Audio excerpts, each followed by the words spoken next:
In this lesson, I'm going to show you how to install Forminator, the free version of Forminator, which is a really great plugin that you can use to create all sorts of different forms and use them in a really wide variety of ways.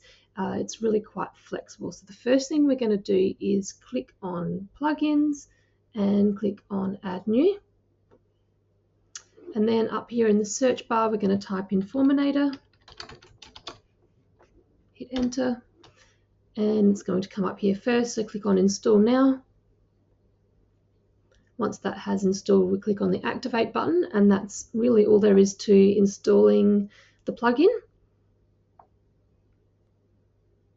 Okay, so that's installed. Click on Activate, and then what you'll notice is once it's activated, we've now got Forminator down here in our dashboard menu. So we can click on Forminator, and that's going to open it up for us so we can start working around in this plugin and creating forms. Now that we've got Forminator installed, we're going to create the page where the form is going to be viewed by the clients that are going to be using the form. So to do this, we're going to create a new page first. So even though we've just installed Forminator, we're going to come back to that in a moment. We're going to go to Pages and click on Add New Page.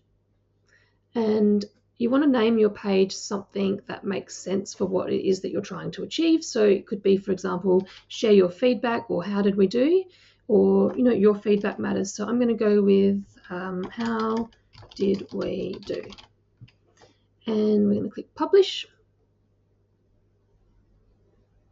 Once that's published, I'm actually going to click on Edit with Elementor, and I want to come in here and just add.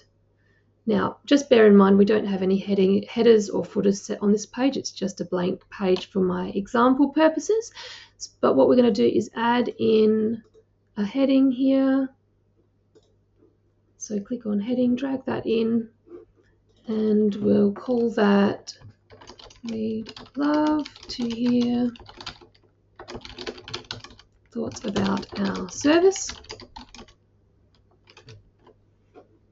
And we'll just quickly style that into the middle.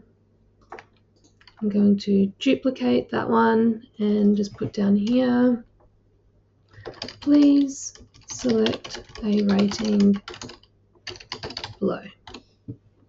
Obviously you can style these however you like, and that's going to have a bit of an impact as well on what you're doing. And what we will do is we'll come back with a shortcode in a little while to add that in, but for now let's just search up here in the search widget and type in shortcode and drag that into place.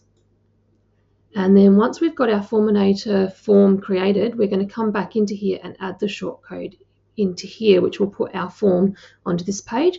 So for now we're just going to publish that page, and we'll come back to that in a little while. And from here we're going to head back to our dashboard and get ready to create the form to put in.